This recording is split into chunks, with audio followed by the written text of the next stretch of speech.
ATV news मध्ये आपले स्वागत आहे। आपण पाहत आहात आदिवासी न्यूज वार्ता मध्ये परिसरातील क्रीडा, शैक्षणिक, राजकीय व इतरही घडामोडी। आता पाहूयात सविस्तर वृत्त। आदिवासी न्यूज वार्तासाठी नंदकुमार तोटेवाड। पैनगंगा नदीच्या पाण्याच्या प्रवाहात अडकलेल्या 7 जणांचा थरारक बचाव। नांदेड जिल्ह्यातील प्रसिद्ध सहस्रकुंड धबधबा येथे दिनांक 13 नोव्हेंबर दुपारी 3:30 वाजण्याच्या सुमारास भीषण दुर्घटना टळली। पैनगंगा नदीच्या प्रवाहात 5 महिला मजुरांसह 2 लहान मुले अडकली होती। सर्वांना सुखरूप वाचवण्यात प्रशासनाला यश आले।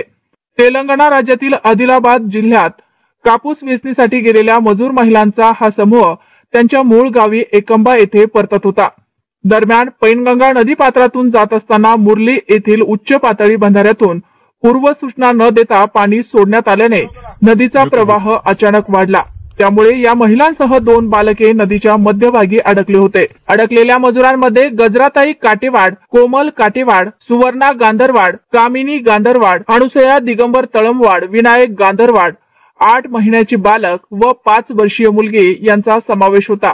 या सर्वांना सुखरूप वाचवण्यासाठी स्थानिक नागरिक, महसूल व पोलीस प्रशासनाच्या तत्परतेमुळे सर्वांना सुखरूप वाचवण्यात यश आले आहे। जिल्हाधिकारी राहुल कर्डिले, तहसीलदार डॉक्टर चौंडेकर व स्थानिक पोलीस या रेस्क्यू ऑपरेशनकडे लक्ष ठेवून होते।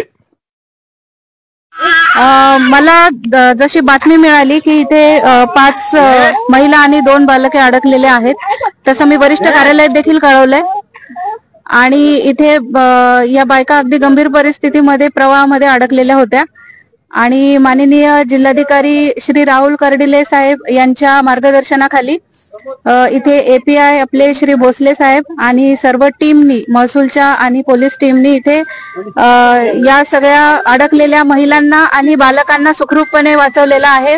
आणि इथले जे स्थानिक भोई आहेत असे 6 जण आहेत, यांनी अगदी जीवावर खेळून अगदी चांगल्या प्रकारे या सगळ्या महिलांना आणि मुलांना वाचवलं आहे। तर मी सगळ्यांचे अगदी मनापासून आभार मानते आणि ग्रामस्थांनी सुद्धा इथे अगदी कळकळीचे प्रयत्न केले या सगळ्या महिलांना वाचवायसाठी। तरी मी जनतेला आवाहन करते की अशा पद्धतीने इथे जो काही प्रवाह, अचानक पाण्याचा प्रवाह वाढतो, तरी अशा धोक्याच्या परिस्थितीमध्ये प्रवाहात उतरू नये आणि आपला जीव धोक्यात घालू नये। आज सगळ्यांचे प्रयत्न आणि यांचंही नशीब बलवत्तर होतं म्हणून हे सगळे वाचल्या इथल्या महिला। तरी मी सर्व जनतेला आवाहन करेल, इथल्या सर्व नागरिकांना आवाहन करेल की आणि इथे जे येणारे पर्यटक आहेत विशेष करून ते सुद्धा असे कुठे सेल्फी वगैरे घेण्याच्या नादामध्ये थोडं प्रवाहात उतरायचा प्रयत्न करतात। तरी मी सगळ्यांना आवाहन करेल की अशा पद्धतीने आपला जीव धोक्यात घालू नये, प्रवाहात उतरू नये आणि नागरिकांनी देखील सतर्क राहावं। इथल्या असं कोणी जर अशा पद्धतीने प्रवाहात उतरत असेल तर त्यांना थांबवावं। आणि पुन्हा एकदा मी आपल्या सगळ्या इथल्या स्थानिकांचे आभार मानते।